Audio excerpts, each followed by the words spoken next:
Imagine que alguém chega até você e diz: preciso que você prove que confia em mim. E para provar, vou pedir que você faça algo que vai contra tudo o que você acredita ser certo. Algo que vai te machucar profundamente. E se você realmente confiar, eu paro antes do fim. Se um ser humano fizesse esse pedido, você saberia exatamente como chamar: abuso psicológico. Manipulação. Uma forma de exercer poder sobre outra pessoa usando o afeto como moeda. Mas e quando esse pedido vem de Deus? Essa é exatamente a história de Abraão e Isaque. Uma das narrativas mais conhecidas do Antigo Testamento, celebrada há milênios como um exemplo supremo de fé e obediência. Deus ordena que Abraão mate o próprio filho. Abraão obedece. No último momento, Deus intervém e impede o sacrifício. E a tradição religiosa interpreta isso como um momento de beleza espiritual. Mas um dos intelectuais mais respeitados do século XX olhou para essa história e fez uma pergunta diferente. Uma pergunta simples, direta e profundamente incômoda. Seu nome é Noam Chomsky, professor do MIT, um dos linguistas mais citados da história e crítico implacável de qualquer forma de poder que se coloca acima do questionamento. E ele perguntou: o Deus da Bíblia diz a Abraão para matar o filho. Isso é teste moral ou sadismo divino? Nos próximos minutos, você vai entender quem é esse homem, o que o levou a fazer essa pergunta e por que ela ainda provoca tanto desconforto. A conclusão, como sempre, é sua. Contextualização da vida de Noam Chomsky. Avram Noam Chomsky nasceu em 7 de dezembro de 1928 na Filadélfia, Pensilvânia, filho de imigrantes judeus ucranianos. Seu pai, William Chomsky, era um respeitado estudioso da língua hebraica. Crescer em uma família intelectualmente intensa, imersa na cultura judaica e nas discussões políticas da época, moldou Chomsky de uma forma que ele mesmo reconheceria décadas depois. Desde muito cedo, ele aprendeu que as ideias têm consequências, e que a linguagem é sempre uma escolha carregada de poder. Aos 10 anos, escreveu seu primeiro artigo, sobre a queda de Barcelona durante o conflito civil espanhol. Era 1939. Enquanto a maioria das crianças de sua idade jogava bola, Chomsky lia sobre o avanço do fascismo na Europa e sobre o fracasso da esquerda em detê-lo. Esse interesse precoce pela política e pela injustiça nunca o abandonou. Estudou na Universidade da Pensilvânia, onde foi aluno do linguista Zelig Harris, uma das figuras centrais da linguística americana da época. Mas foi em sua tese de doutorado, defendida em 1955, que Chomsky plantou a bomba intelectual que mudaria toda a área. Ele propôs que a capacidade humana de aprender e usar a linguagem não é resultado apenas de aprendizado e experiência, mas de estruturas inatas no cérebro, o que chamou de gramática gerativa. A ideia era revolucionária porque contrariava o behaviorismo dominante, que explicava a linguagem como um comportamento aprendido por repetição e reforço. Para Chomsky, crianças aprendem gramáticas complexas rápido demais e com exposição insuficiente para que o aprendizado puro explique o resultado. Deve haver algo na arquitetura do cérebro humano que facilita isso. O debate que essa tese gerou ainda continua nas universidades do mundo inteiro. Em 1957, publicou Estruturas Sintáticas, o livro que formalizou suas ideias e transformou a linguística em uma disciplina radicalmente diferente do que havia sido até então. O impacto foi comparado, sem exagero, a uma revolução científica. Chomsky tinha 28 anos. Mas a fama acadêmica não o conteve dentro dos muros do MIT. Em 1967, publicou um ensaio chamado A Responsabilidade dos Intelectuais, no qual argumentava que pessoas com acesso privilegiado ao conhecimento têm a obrigação moral de usá-lo para desafiar o poder, não para servi-lo. O ensaio foi uma crítica direta ao envolvimento dos Estados Unidos no Vietnã e ao silêncio de grande parte da intelectualidade americana diante dos crimes cometidos em nome da democracia. A partir daí, Chomsky nunca mais parou. Ao longo de mais de 5 décadas, escreveu sobre imperialismo americano, sobre a manipulação da mídia, sobre a política no Oriente Médio, sobre a concentração corporativa do poder, sobre as raízes do terrorismo e sobre as estruturas que sustentam a desigualdade global. Em praticamente todos esses temas, sua posição contrariava o consenso oficial, e em praticamente todos eles o tempo confirmou pelo menos parte de suas análises. Sua postura em relação à religião é coerente com seu método geral: examinar qualquer sistema de poder que se coloca acima do questionamento. Ele não dedica a maior parte de sua obra à crítica religiosa, mas quando o faz, aplica o mesmo rigor analítico que usa para examinar governos e corporações. A história de Abraão, para ele, não é uma exceção religiosa que escapa ao julgamento moral. É um texto que precisa ser lido com os mesmos critérios éticos que aplicamos a qualquer outra narrativa. Chomsky, atualmente com 97 anos, continua ativo intelectualmente, dando entrevistas, escrevendo artigos e participando de debates. Sofreu um derrame em 2023 que afetou temporariamente sua fala, mas não sua clareza de pensamento. Continua sendo um dos intelectuais mais citados, mais admirados e mais contestados do mundo contemporâneo, às vezes pelas mesmas pessoas ao mesmo tempo. Duas obras centrais de Noam Chomsky: Poder e Terror. Análise da retórica do poder global após o 11 de setembro. Chomsky mostra como as grandes potências aplicam seletivamente os conceitos de terrorismo e moralidade, condenando nos outros o que praticam em maior escala. Quem manda no mundo? Investigação sobre as estruturas de poder que governam o planeta, da elite corporativa aos governos nacionais. Um guia para entender como o consentimento das massas é fabricado e como a resistência informada é possível. Principais pontos de reflexão. O relato de Gênesis 22 lido sem filtro teológico. Gênesis 22 narra que Deus ordenou a Abraão que fosse ao Monte Moriá e oferecesse seu filho Isaque como holocausto. O texto é detalhado. Abraão acorda cedo, corta a lenha, caminha 3 dias até o local, amarra o filho, ergue a faca. Só então um anjo intervém. A teologia há séculos enquadra essa história como exemplo supremo de fé. Chomsky propõe que a leiamos primeiro como ela é, um relato de um pai levando o filho para ser sacrificado por ordem de uma voz que ouviu. A pergunta que ele coloca não é se a história tem significado espiritual. É se esse significado espiritual nos libera de examinar o que está escrito. Qualquer texto, sagrado ou não, pode ser lido. E a leitura honesta é sempre o primeiro passo antes da interpretação.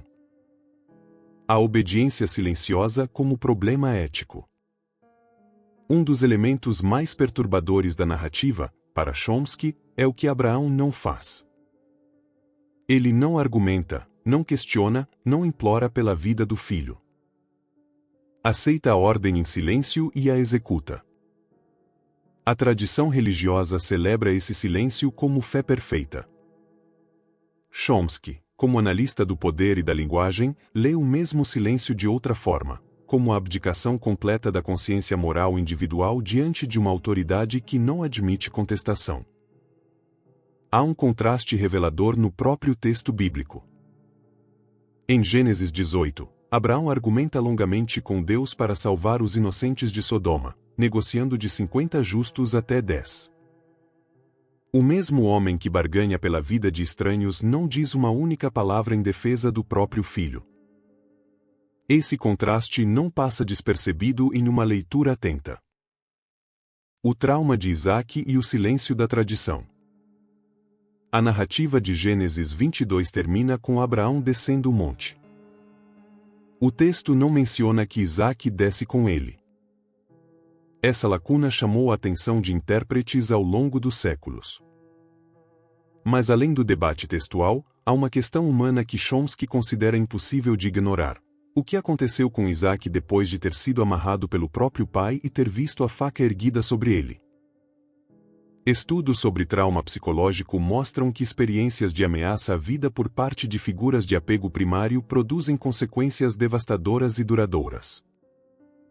A psicologia chama isso de trauma de traição, quando o perigo vem de quem deveria proteger. A tradição religiosa desenvolveu milênios de interpretação do estado de Abraão naquele momento.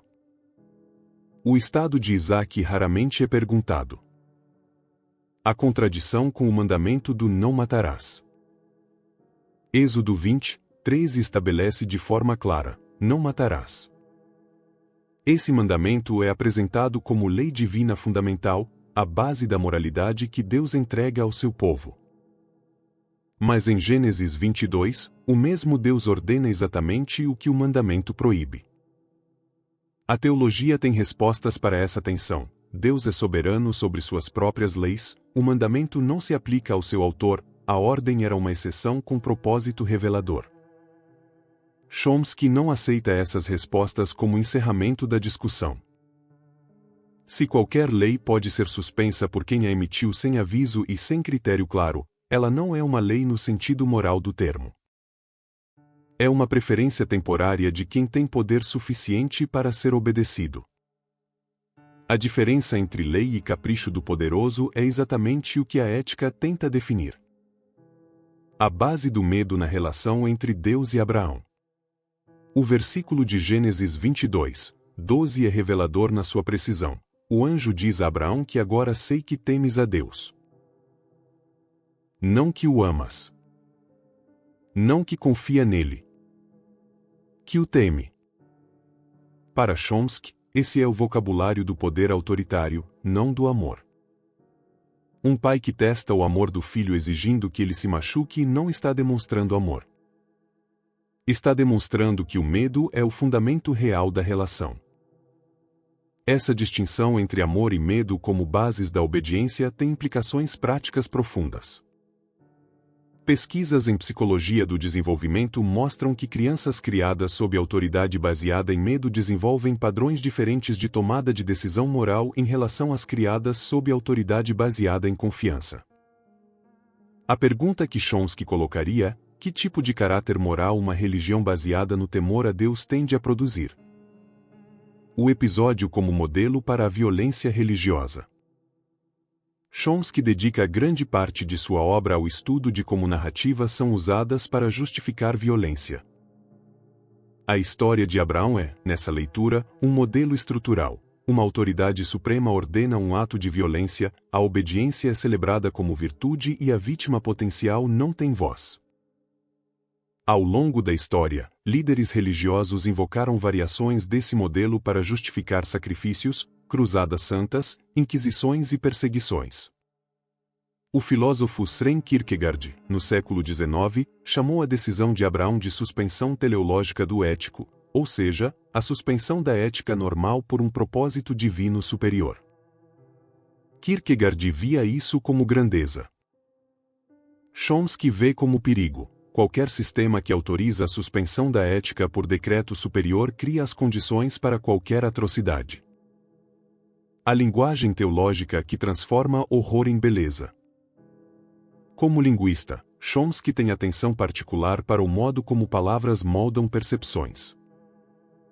O vocabulário usado para descrever a história de Abraão é consistentemente positivo: fé, obediência, devoção, provação, recompensa. Essas palavras enquadram a narrativa de uma forma que torna difícil enxergar o que está sendo descrito. Se usássemos vocabulário neutro, o resumo seria: um homem ouviu uma voz mandando matar o filho, obedeceu até o último momento e foi impedido por outra voz. Chomsky argumenta que esse tipo de ressignificação linguística, transformar violência em devoção, crueldade em teste, obediência cega em virtude, é exatamente o mecanismo que ele identifica em discursos de propaganda política. A diferença é que quando a mídia faz isso com narrativas de guerra, ele chama de manipulação. Quando a teologia faz com narrativas religiosas, é chamado de hermenêutica sagrada. A ausência de empatia com a vítima. Uma das observações mais precisas de Chomsky sobre a narrativa de Abraão é o que ela não contém: qualquer perspectiva de Isaque. O texto descreve os pensamentos e ações de Abraão em detalhe. Descreve a intervenção divina. Mas a experiência de Isaque, seu medo, sua confusão, sua relação com o pai depois do evento, está completamente ausente. A vítima potencial é invisível na própria narrativa de sua quase morte. Essa ausência não é acidental para Chomsky.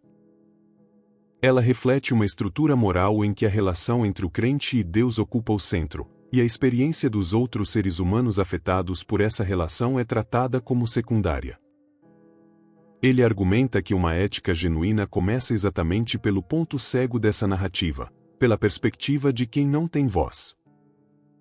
O que Chomsky propõe no lugar. A crítica de Chomsky à narrativa de Abraão não é puramente negativa. Ela aponta para uma proposta ética alternativa, a moralidade baseada na razão, na empatia e na consideração pelo outro como fim em si mesmo, não como meio para um propósito transcendente. Essa tradição tem raízes em Kant, que argumentava que tratar pessoas como meios e não como fins é a definição de moralidade, e em toda a tradição humanista que se desenvolveu a partir do Iluminismo. Chomsky não nega que a religião pode produzir bondade, comunidade e sentido. O que ele rejeita é a ideia de que a obediência a uma autoridade externa, divina ou não, possa ser o fundamento último da moralidade. Para ele, uma ética que depende de ordens é frágil. O que acontece quando as ordens mudam, quando a autoridade ordena o que é claramente errado? Uma pergunta que permanece aberta. A frase de Chomsky é uma pergunta, não uma sentença. E isso não é acidente. Ao longo de décadas de ativismo intelectual, ele aprendeu que as perguntas certas têm mais poder do que as respostas prontas. A questão sobre Abraão não exige que você abandone sua fé. Exige que você a examine com a seriedade que ela merece. Teólogos como Elie Wiesel, sobrevivente do Holocausto e profundamente religioso, também questionaram a narrativa de Abraão, concluindo que Abraão deveria ter dito não. Que a grandeza teria sido recusar o comando cruel. Essa leitura vem de dentro da tradição religiosa, não de fora dela. O que ela mostra é que a pergunta de Chomsky não pertence apenas aos ateus. Pertence a qualquer pessoa disposta a levar a ética a sério. Análise da frase.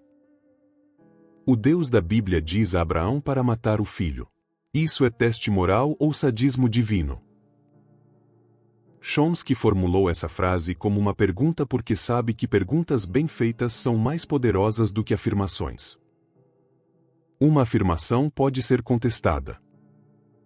Uma pergunta precisa ser respondida, e o esforço de respondê-la já obriga quem a recebe a examinar o que antes aceitava sem exame.